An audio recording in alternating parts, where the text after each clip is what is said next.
마가복음 15번째 새 포도주는 새 부대라는 제목으로 말씀을 전하겠습니다. 요즘은 디지털 카메라 시대죠. 여러분 다 디지털 카메라를 가지고 있습니다. 휴대폰으로 그렇게 사진을 찍습니다. 20년 전만 하더라도 아날로그 카메라 시대였습니다. 그 당시에 유명한 카메라 중에 하나가 코닥이라는 카메라 브랜드인데 여러분 다 아시죠? 코닥 카메라를 아실 것입니다. 아날로그 카메라가 한창일 때 이 코닥의 한 직원이 디지털 카메라를 발명을 했다고 합니다. 그러나 이 코닥의 경영진은 이 디지털 카메라에 주목하지 않고 오히려 이 사진의 잠재력 대신에 디지털 카메라가 가져올 여러 가지 파괴력 그리고 혼란을 경고하면서 이 디지털 카메라 발명을 무시를 했다고 그래요. 대신에 아날로그적인 핵심 사업에 더욱 몰두를 한 거죠. 그 결과 여러분 아시는 대로 2012년도에 코닥은 파산을 신청을 했습니다.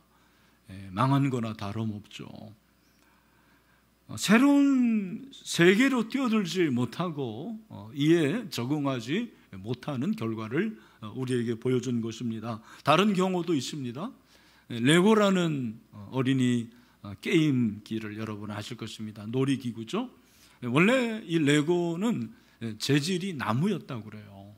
나무이다 보니까 창고에 적재하면 화재가 나서 많은 손해를 입었다고 합니다. 그래서 경영진들이 아무래도 재질을 바꿔야 되겠다 해서 플라스틱으로 재질을 바꾼 거예요. 처음에는 나무에서 플라스틱으로 재질을 바꾸니까 인기가 줄어들었다고 합니다. 그러나 꾸준히 개발을 했다고 그래요. 조립 설명서를 넣고 또 팔과 다리의 자세를 조절할 수 있는 사람 모양의 미니 피규어, 또 여러분 잘 아는 레고랜드, 이런 것들을 꾸준히 개발을 했습니다. 그리고 그 레고의 재질이 플라스틱이었는데 색깔도 단순했습니다. 빨간색, 하얀색, 파란색 이런 색깔만 있었는데 색깔도 과감하게 바꿨다고 그래요. 거기에다가 보라색도 넣고 그리고 분홍색도 넣고 해가지고 어린아이들 중에서 남자아이들만의 전유물이 아니고 이 레고가 우리 여자아이들도 가지고 놀 수 있는 그런 놀이기구가 된 것입니다. 새로운 시대에 어떻게 적응하느냐라는 것은 굉장히 중요한 거죠. 여러분, 저는 영적인 세계도 마찬가지로 생각을 합니다. 우리가 이 변화하는 시대 가운데서 복음을 가지고 어떻게 반응하느냐라는 것은 우리의 신앙 그리고 교회의 기상도를 바꿀 수 있다고 생각을 합니다. 오늘 본문의 발단은 금식 논쟁이죠. 18절에 보면 요한의 제자들과 바리새인들이 금식하고 있는데 사람들이 예수님을 찾아와서 예수님께 지금 뭐라고 항변하는 겁니까? 요한의 제자들과 바리새인들은 금식을 하는데 바리새인의 제자들은 금식하는데 왜 당신의 제자들은 금식하지 않느냐, 그렇게 예수님에게 물어보는 거죠. 이것은 예수님에게 대한 질문이기도 합니다. 여러분, 우리가 성경을 보면 언제 금식을 하라고 되어 있습니까? 성경에 금식이 한 3가지 정도 나오는 것 같은데 정리를 해드리면 첫 번째 대속죄일에 금식을 해요. 제가 마침 지난 수요기도의 시간에 레위기 16장으로 대속죄일에 대해서 설교를 했습니다. 대속죄일이라는 것은 유대력으로 7월 10일에 지키는 그런 절기인데요, 이 하루에 금식을 통해 가지고 그 해의 모든 이스라엘 민족의 죄를 속죄해 주시는 것이 대속죄일입니다. 레위기 16장 29절에 잘 나와 있는데요, 우리 같이 한번 읽어보도록 하겠습니다. 가정 있는 분들도 다 같이 읽겠습니다. 시작. 너희는 영원히 이 규례를 지킬지니라. 일곱째 달 곧 그 달 10일에 너희는 스스로 괴롭게 하고 아무 일도 하지 말되 본토인이든지 너희 중에 거류하는 거류민이든지 그리하라. 아멘. 네. 여기 보니까 너희는 스스로 괴롭게 하라고 그랬는데 스스로 괴롭게 하는 게 금식이에요.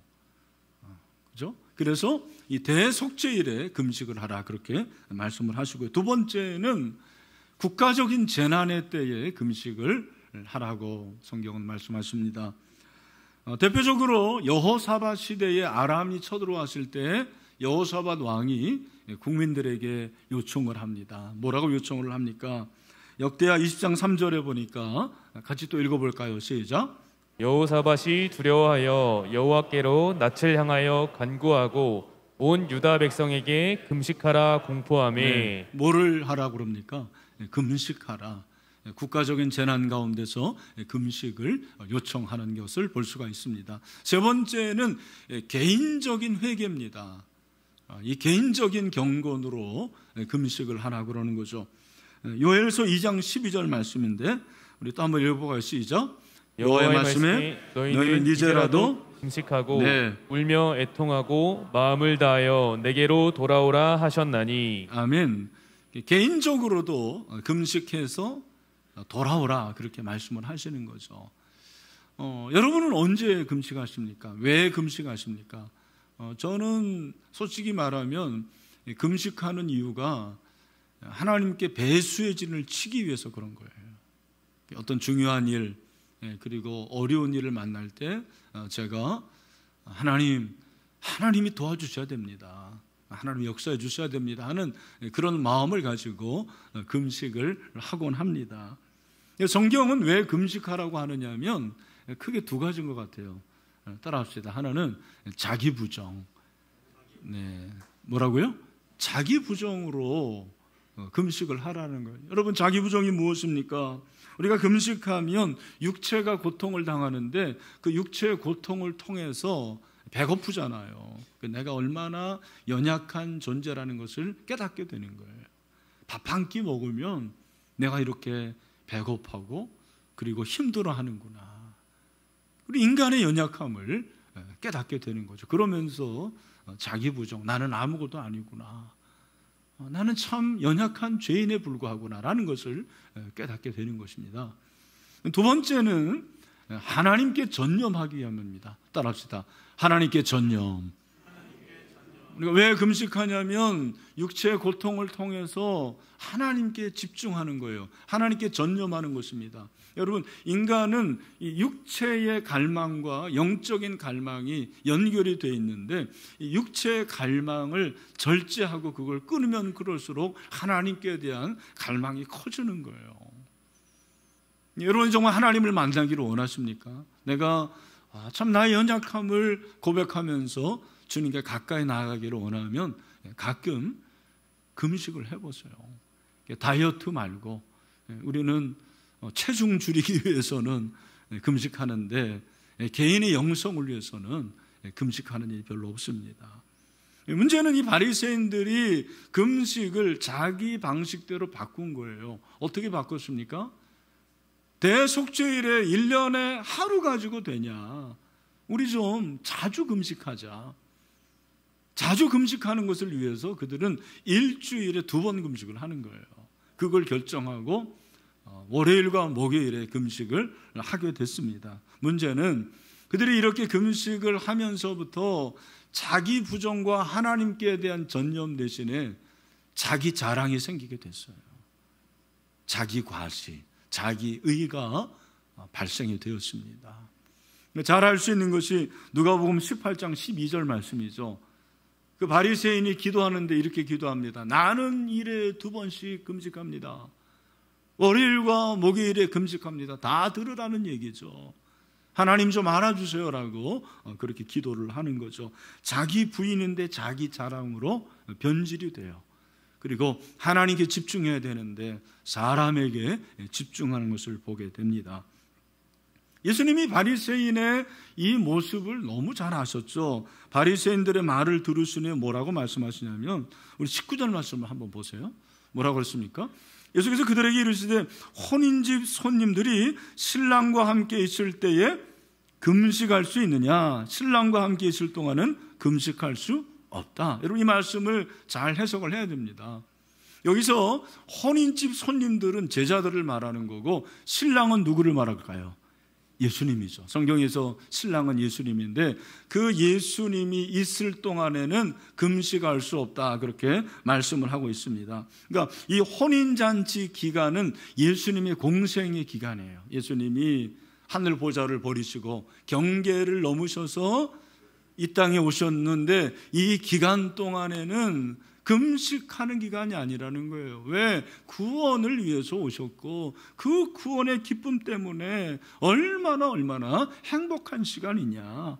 금식을 통해서 그렇게 슬퍼할 시간이 아니라 그렇게 말씀을 하시는 거죠. 그러면서 20절에서는 뭐라고 했습니까? 그러나 신랑을 빼앗길 날이 이르니 그날에는 금식할 것이다. 여기 신랑을 빼앗길 그 날은 언제입니까? 예수님이 십자가에서 죽으실 때, 그날에는 슬퍼해라, 그렇게 말씀을 하시는 거예요. 예수님은 이어서 두 가지를 말씀을 하십니다. 비유를 말씀하시는데, 첫 번째 비유가 생배 조각의 비유죠. 21절에 보니까 뭐라고 그랬습니까? 같이 한번 읽어봅시다. 시작. 생배 조각을 낡은 옷에 붙이는 자가 없나니 만일 그렇게 하면 기운 새 것이 낡은 그것을 당기어 헤어짐이 더하게 되느니라. 아멘. 아마 예수님도 기운 옷을 입어보신 경험이 있는 것 같아요. 여러분도 그런 경험이 있는지 모르겠습니다. 아마 여기 기성세대들은 그런 경험이 있을 텐데, 저도 그런 경험이 있어요. 저희 어머니가 옷을 이렇게 기워서 구멍이 나고 하면 그렇게 옷을 기워주셨어요. 새 옷을 입을 때가 정말 행복했는데, 그때가 언제죠? 추석날, 추석빔 그래가지고 아직도 기억이 납니다. 그리고 양말에 빵꾸가 나면 양말을 기워서 주셨던 것을 기억합니다. 여러분, 낡은 옷이 이렇게 구멍이 났을 때는 어떻게 되냐면 낡은 조각으로 기워야 된다라는 거예요. 지금 저는 좀 이해가 안 됐는데, 오히려 새 헝겊 조각을 붙여야 될 것 같은데 그렇지 않습니다. 새 헝겊 조각을 붙이면 이게 힘이 있어가지고 낡은 그 옷을 다 잡아당기는 거죠. 그렇게 되면은 오히려 더 헤어지는 거예요. 낡은 옷에는 낡은 천을, 그리고 새 옷에는 새 헝겊 조각을 붙이라고 그렇게 말씀을 하십니다. 이어서 22절 말씀인데, 우리가 22절 말씀을 잘 하지 않습니까? 새 포도주를 새 부대에 넣는다. 이게 이제 하나의 비유인데, 그냥 나오는 말씀이 아니고 금식 논쟁으로부터 예수님께서 논리적으로 쫙 말씀을 하시는 거죠. 22절 말씀에서 뭐라고 얘기를 합니까? 또 같이 한번 읽겠습니다. 시작. 새 포도주를 낡은 가죽 부대에 넣는 자가 없나니 만일 그렇게 하면 새 포도주가 부대를 터뜨려 포도주와 부대를 버리게 되리라. 오직 새 포도주는 새 부대에 넣느니라 하시니라. 아멘.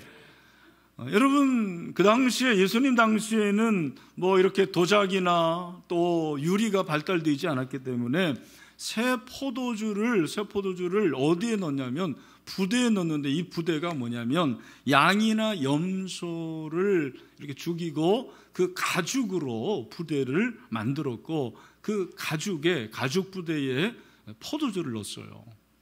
근데 여러분, 그 가죽 부대가 낡았는데 만약에 새 포도주를 넣으면 어떻게 되겠습니까? 새 포도주가 발효되기 때문에 그 낡은 가죽 부대가 헤어지게 되는 거죠. 버리게 됩니다. 그래서 예수님께서는 이걸 말씀하시면서 새 포도주는 새 부대에 담아야 된다, 그렇게 말씀을 하십니다. 우리가 이 말씀을 잘 알지만 새 포도주를 새 부대에 넣는다, 사실 예수 믿지 않는 사람들도 잘 아는 격언입니다. 근데 이게 무슨 말입니까? 사실 쉽지 않은 그런 본문입니다. 우선 원어적으로 보면 여기서 새 포도주와 새 부대에서 새라는 이 단어는 의미가 오래된 것과 대조되는 새로운 것을 말하는 거예요. 오래된 것과 대조되는 것, 보통 이제 신상이다, 뭐 신문이다 그러면 새로운 거 말하지 않습니까? 바로 그것을 새 것이라 그렇게 말합니다. 그러네, 새 부대라는 것에서 새라는 것은 어떤 의미냐면 지금까지 있었던 것과 구별되는 어떤 질적인 변화, 질적인 새로운 것을 새롭다고 그렇게 말씀을 하셨습니다. 그러니까 예수님이 생각하신 새 포도주는 뭘까?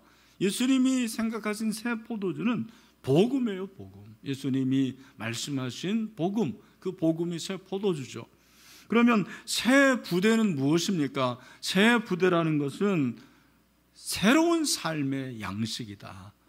삶의 스타일, 새로운 패러다임, 새로운 생각, 새로운 구조, 이것이 바로 새 부대인 거죠.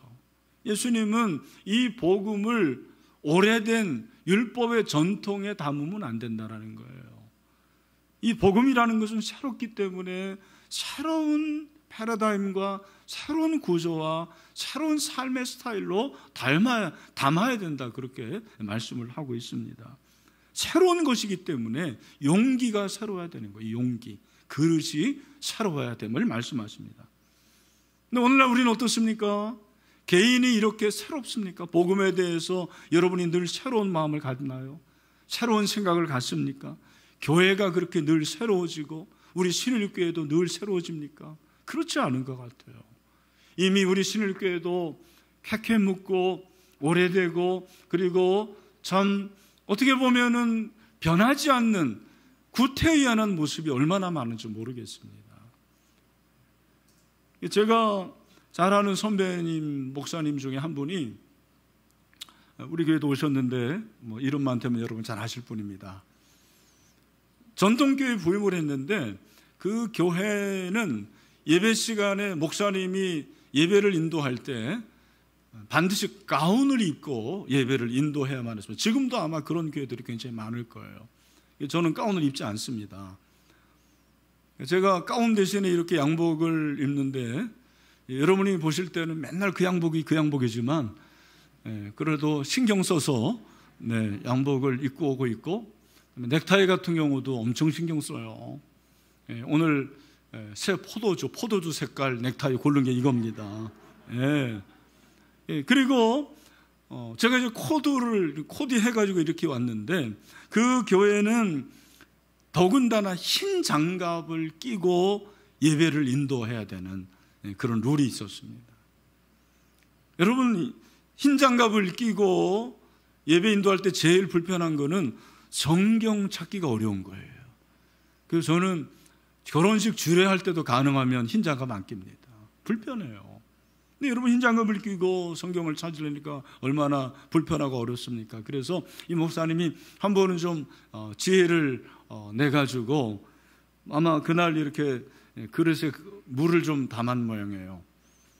거기에 장갑을 이렇게 집어넣어가지고, 손을 집어넣어가지고, 그래서 짜가지고, 그래가지고 이렇게 성경을 넣었어요. 예배 끝난 다음에 어떤 장로님이 오셔가지고, 목사님, 장갑 끼고 예배 인도하는 거 어려우시죠? 불편하시죠? 말해 뭐 합니까? 그래서 이 문제로 인해서 당회가 열렸습니다. 여러분, 당회는 뭐 엄청나게 큰 문제 가지고 당회를 열기도 하지만 작은 문제 가지고 열기도 합니다. 그래서 그 당회에서 결정하기를 다음 주부터 우리 담임 목사님이 예배 시간에 흰 장갑을 벗고 예배 인도하기로 그렇게 가결이 되었음을 선포합니다. 이렇게 된 거예요. 근데 여러분, 왜 그 교회가 그랬는지가 중요하더라고요. 여기서부터 중요한 거예요. 이 교회가 교회 설립이 6.25 바로 다음인데 얼마나 성도들이 가난하고 헐벗었습니까?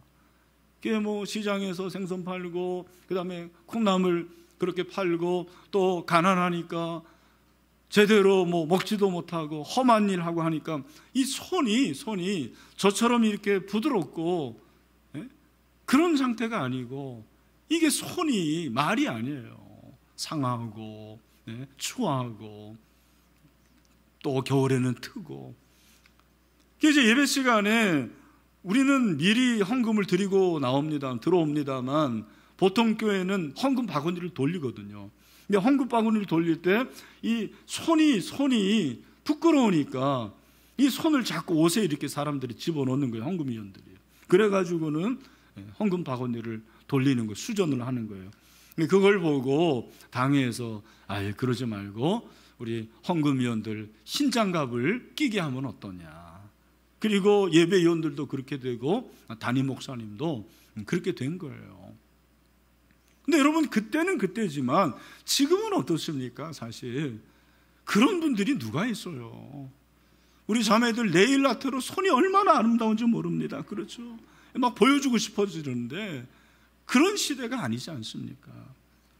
여러분, 제가 말씀드리는 것은 무엇이냐? 그러면은 예수님께서 오늘 이렇게 말씀하신 것은 그럼 금식을 하지 말라는 거냐? 그건 아닙니다. 여러분 잘 들으세요. 예수님이 금식을 하지 말라고 한 적이 없어요. 여러분, 예수님이 말씀하시는 것은 율법을 금지하는 게 아니에요. 율법이 얼마나 아름다운 겁니까? 율법은 우리로 죄를 깨닫게 하고, 율법이라는 것은 우리로 하나님의 말씀을 깨닫게 하는 그러한 통로가 되지 않습니까? 그러나 율법은 좋은 것이지만 율법주의는 이게 문제가 되는 것입니다. 여러분, 율법주의라는 것은 무엇입니까? 율법을 자기 잣대로 해석하고 그리고 율법을 자기 방식대로 고치는 거, 그것이 바로 율법주의죠. 이 율법주의는 우리를 경직하게 만들어요. 이 율법주의에 빠지면 그 율법이 나를 옴짝달싹 못하게 합니다. 이 율법으로 인해서 자유하지 못하는 거예요. 여러분이 하나님의 말씀을 들을 때 이 말씀이 여러분을 자유하지 못하게 하는 그런 말씀이라고 생각하십니까? 절대로 그렇지 않습니다. 경건이라는 것도 눈에 보이는 것으로 전부 그렇게 생각을 하고, 그리고 이 경건 금식을 그렇게 하나님의 잣대로, 그리고 인간이 인간을 판단하는 것으로 생각한다면 잘못된 거죠. 종교적인 행위나 규칙을 위해서 금식을 만든 게 아닙니다, 사실은. 여러분이 어떻게 금식해야 됩니까? 자원하는 마음으로 하는 거죠. 내가 주님 앞에 더 가까이 나가기를 원합니다. 나의 죄성을 인정합니다. 그리고 공동체의 문제를 놓고 기도합니다. 자발적인 것이 돼야 되는 거죠. 우리가 찬양하는 것도 마찬가지 아닙니까? 여러분이 예배 인내하면서 주의 영광 이곳에 가득해 하면서 어떤 분은 손을 올리는 분이 있고 그냥 부르는 분들이 있습니다. 여러분, 그게 경건이 아닙니다. 손을 올리면 경건이고 손을 올리지 않으면 경건하지 않은 거, 그건 아니지 않습니까? 여러분, 새 포도주를 새 부에 넣으라는 예수님의 이 말씀은 무엇을 말합니까? 이것은 복음에 맞는 삶의 양식으로 바뀌라, 그 말이에요. 다시 한번, 복음에 맞는 삶의 스타일, 그 삶의 스타일로 너희의 삶을 좀 바꾸라, 그렇게 말씀하시는 거죠. 단순히 예수님 믿고 구원받는 그것이 전부가 아니라 내 삶의 스타일이 바뀌어야 되는 거죠. 저는 저와 여러분이 예수님 믿어서 회심하고 구원받아서 저와 여러분의 삶의 스타일이 바뀌는 역사가 있게 되기를 주님의 이름으로 축원합니다. 그러니까 여러분, 삶의 스타일이 바뀌는 것이 무엇입니까? 삶의 스타일이 바뀌는 것은 첫 번째가 기쁨이에요, 기쁨. 예수 믿으면 어떻게 되는 거예요? 복음이 내 안에 들어오면 그 복음이 내 영혼을 깨웁니다. 그리고 내 죄악을 다 용서하셨다라는 주님의 음성이 들리게 되는 거죠. 그러면서 그 안에 진정한 기쁨이 충만하고 그리고 평안이 넘치게 됩니다. 여러분, 우리가 은혜라는 것을 하나님의 선물이라는 것을 구원의 측면에서만 생각하지 마세요. 잘 들으십시오. 저와 여러분이 구원받은 것은 내 노력이나 내 열심이나 내 공로가 아니고 하나님의 전적인 은혜로 구원받게 된 줄로 믿습니다. 근데 그 다음에는 나머지를 다 내 노력이나 내 행위로 채워야 되는 겁니까? 그게 아니라는 거예요. 우리가 구원을 이루는 것은 다른 것이 아니라 그 구원받은 이후의 삶의 모든 것도 하나님의 은혜로 내가 생각하는 거예요. 내가 기도하는 것도 은혜고요, 내가 금식하는 것도 은혜고요, 내가 처리하는 것도 은혜고요. 다 하나님의 은혜 가운데서 하는 거예요. 그 은혜 받은 자가 기쁨으로 넘칠 때 그 기쁨으로 인한 행위들이 그게 바로 새 부대가 된다는 거예요. 누가 시켜서가 아닙니다. 저도 한때는 새벽기도 나오지 않은 분들은 엄청 제가 뭐라고 그랬어요. 회개합니다. 그게 아니에요. 은혜 받으면 기도하게 될 줄로 믿습니다. 제가 이번에 보니까요, 우리 청년들 수련회 때 은혜를 받고 나서 보니까 금요 기도에 그렇게 많이 나와요. 한번 확인하러 나오시길 바랍니다. 제가 그때 깨달았어요. 너희들 금요 기도에 나와라. 금요 기도에 나와서 기도해라. 그렇게 말아가지고 되는 게 아니에요. 여러분, 은혜 받으면 주님의 전전에 나오게 될 줄로 믿습니다. 예배도 마찬가지입니다. 은혜 받으면 예배의 기쁨이 충만합니다. 그래서 여러분, 우리가 이 은혜 받은 자로서 새 부대로서 새롭게 바뀌는 거예요. 저는 늘 그렇게 생각해요. 신앙은 기쁨이 있어야 됩니다. 여러분, 신일교회 다니는 것도 기쁨이 있어야 됩니다. 이 예배도 기쁨이 충만하기를 바랍니다. 무엇과도 누구와도 바꿀 수 없네. 예배 드림이 기쁨됩니다. 마지못해서 드리는 게 아니에요. 예배 점 찍지 않으면 하나님이 나를 벌 주시겠다라는 그런 마음으로 드리는 게 아니에요. 구원의 은혜에 감사하고 또 일주일을 살아갈 수 있는 힘과 능력, 그 능력을 공급받기 위해서 예배 드리는 거죠. 그럴 때 내 안에 기쁨이 충만하게 되는 거예요. 금식도 그런 기쁨으로, 그리고 기도도 그런 기쁨으로, 우리의 신앙이 그런 기쁨이 충만하게 되기를 주님의 이름으로 축원합니다. 우리가 이런 기쁨이 없으면 어떻게 되느냐면요, 이 경건이 두 가지로 발전이 되는 것 같아요. 경건을 잘하면 자기 교만이 생겨서 자기 자랑이 되는 거예요. 나 봐라, 나 새벽기도 이렇게 빠지지 않고 하지 않냐, 나 금식 이렇게 자주 하지 않느냐. 여러분, 어떤 목사님들은 그래요. 새벽기도 빠지지 않는 교인들 조심하라고. 저는 절대로 그렇게 생각하지 않습니다. 여러분, 새벽기도 빠지지 않고 이 자리에 나오는 게 얼마나 대단한 거예요. 정말 존경스러운 거죠. 근데 그게 내 자랑이 되면 안 된다는 거예요. 하나님의 은혜에 대한 기쁨으로 새벽을 깨우시길 바랍니다.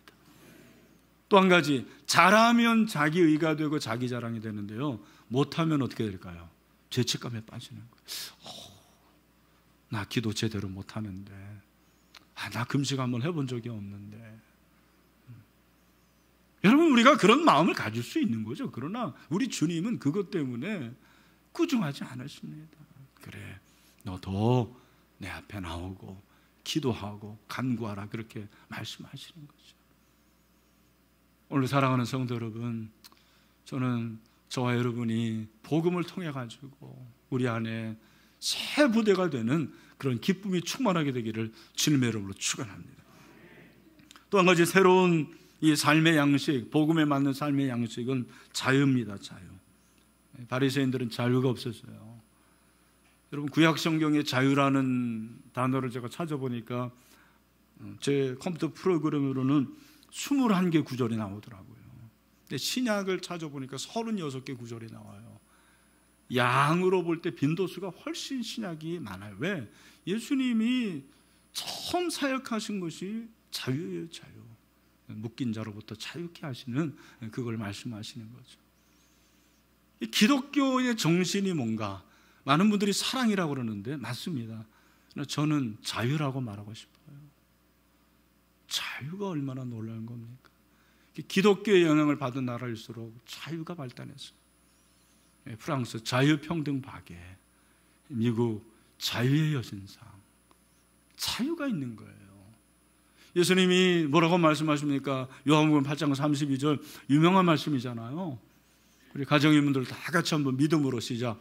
진리를 알지니 진리가 너희를 자유롭게 하리라. 아멘. 여러분, 진리는 예수님이십니다. 예수님을 믿으면 자유케 되는 거예요. 죄로부터 자유합니다. 우리는 묶인 것로부터 자유합니다. 여러분, 저와 여러분이 자유케 되기를 소망합니다. 물고기가 물속에서 헤엄칠 때 제일 자유합니다.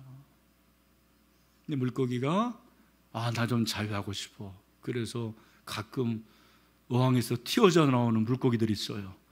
바로 즉사입니다. 여러분, 예수 안에 있어 자유합니다. 진리가 나를 자유케 하는 거예요. 주님을 떠나지 마세요. 주님 안에 있으세요. 말씀 안에 있으시길 바랍니다. 여러분, 사도 바울이 바리새인 중에 바리새인이고 사도 바울처럼 율법주의자가 어디 있습니까? 그런 그가 예수님을 만나고 어떻게 변화가 됩니까? 갈라디아서 5장 1절 말씀이죠. 뭐라고 그럽니까? 우리 다 같이 한번 믿음으로 시작. 그리스도께서 우리를 자유케 하려고 자유를 주셨으니 그러므로 굳건하게 서서 다시는 종의 멍에를 매지 말라. 아멘. 여러분, 율법이 종의 멍에가 되면 안 됩니다.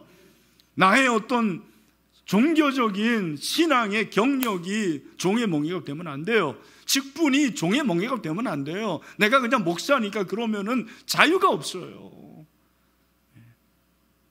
그리고 교회의 전통이 자유가 그 종의 멍에가 되면 안 되죠. 여러분, 주님이 우리를 자유케 하십니다. 그래서 우리가 자유케 하자 그러니까 어떤 분이 잘 됐다, 이제 내 마음대로 하자. 이제는 뭐 새벽기도 안 나와도 되고 금요기도 안 나와도 되고 철야 안 해도 되고 금식 안 해도 되고 잘 됐네, 이렇게 생각하시는 분들 우리 성도 중에는 한 분도 없을 줄로 믿습니다. 여러분, 그건 방종이에요.